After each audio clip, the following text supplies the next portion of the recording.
Et afin d'analyser la situation au Niger ce soir, nous recevons Niagale Bagayoko, présidente du Centre de recherche African Security Sector Network. Bonsoir et merci d'être avec nous. Bonsoir.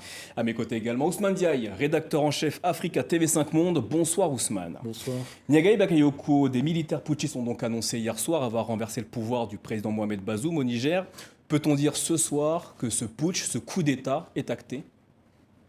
En tout cas, il s'agit d'un coup d'État, d'une tentative de coup d'État et non pas simplement d'un mouvement d'humeur comme cela a été initialement indiqué par les autorités civiles légitimes. Ce qui est frappant lorsque l'on voit ces images de ce CNSP bis, parce qu'il faut rappeler que cet acronyme, même si les termes ne sont pas identiques, est celui qui était utilisé par la junte malienne initialement, on voit que toutes les forces de défense et de sécurité sont représentées par les numéros 2 des ministères, ce qui laisse penser une certaine coordination qui va au-delà de la seule question d'un désaccord entre le président et le chef de sa garde présidentielle. Ousmane Diaye, à l'heure actuelle, Mohamed Bazoum, le président du Niger, n'a pas officiellement cédé le pouvoir.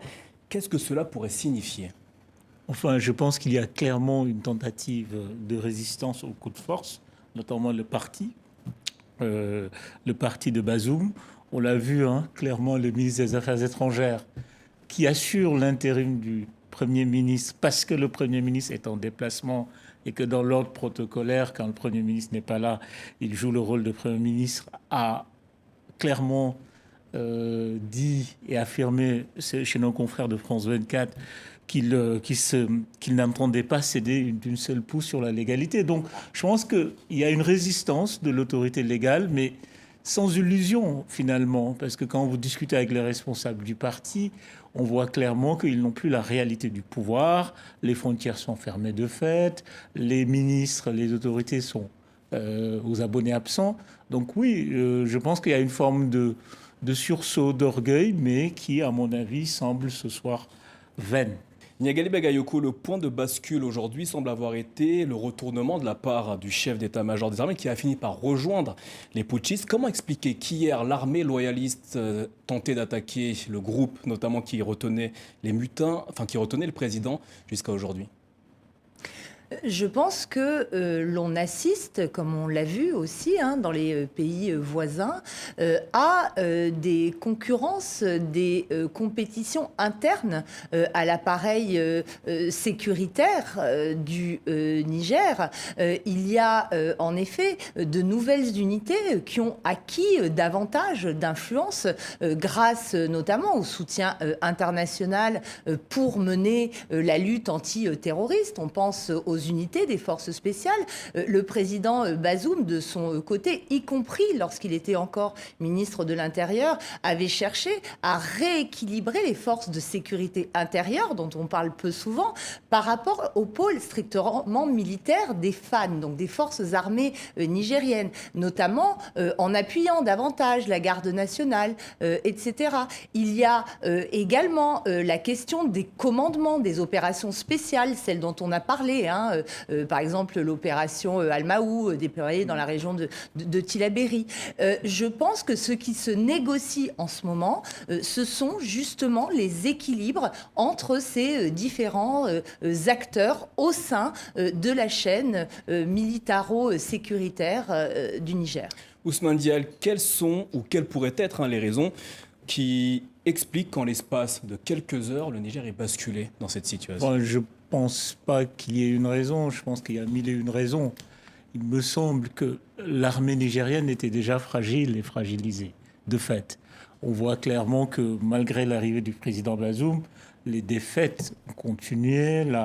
On voit clairement que sur le front de la zone des trois frontières, comme sur le front Boko Haram, la stratégie des djihadistes n'était plus d'attaquer les civils. Ils ont quand même attaqué des camps importants, des camps stratégiques et qui ont été des traumatismes importants dans l'armée nigérienne. Après, je trouve que pour comprendre aussi, avec un peu de recul, l'armée nigérienne est ultra politisée. Elle a toujours été un recours politique, malheureusement. En fait, il y a une forme d'anomalie originelle, quoi, qui dure. Moi, j'ai l'impression, enfin, parfois je le dis, que la démocratie, les périodes de démocratie au Niger, c'était des parenthèses, en fait. Quand vous prenez après l'indépendance en 74, Kounché arrive, c'est de 74 jusqu'en 93, c'est des régimes militaires. La norme est que l'armée exerce sa domination sur le politique. Quand le politique a dominé l'armée, c'était des exceptions et ça s'est toujours mal fini. Parce que quand on a fait la conférence nationale dans les années 90, on fait des élections. Pour la première fois, les civils arrivent au pouvoir. Qu'est-ce qui se passe? Les civils ne s'entendent pas entre eux. Il y a une cohabitation entre Mahaman Ousmane et Hama, et ça s'est fini par un coup d'État. Un coup d'État de Barré Maïna Sarr qui permet de sortir de ce blocage. Même chose aussi, hein, quand le président Tanja tente un troisième mandat au mépris de la Constitution, c'est l'armée qui fait un coup d'État, organise des élections transparentes et remet le pouvoir aux civils. Donc je pense que l'armée nigérienne est dans une logique d'avoir un droit de regard sur les politiques. En démocratie, en république, l'armée est soumise aux politiques. Ici, on a cette distorsion originelle et que je pense que l'armée traîne toujours, quoi. Avec tout ce que vient de nous dire Ousmane Diaye, ce coup d'État, en fin de compte, était-il prévisible ?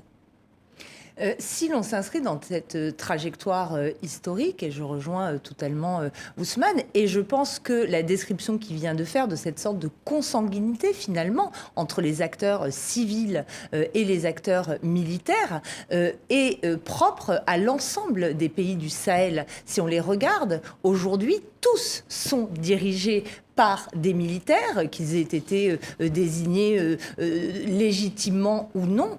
Et on s'aperçoit que ce mode de gouvernance en fait non pas des acteurs techniques, comme on croit qu'ils le sont dans le cadre de tous ces programmes de réforme de la gouvernance, de la sécurité, mais bien des acteurs politiques à part entière. Donc de ce point de vue-là, oui, ce nouvel épisode s'inscrit dans cette dynamique qui fait que les militaires sont au cœur du pouvoir et très intégrés aux dynamiques des acteurs politiques civils.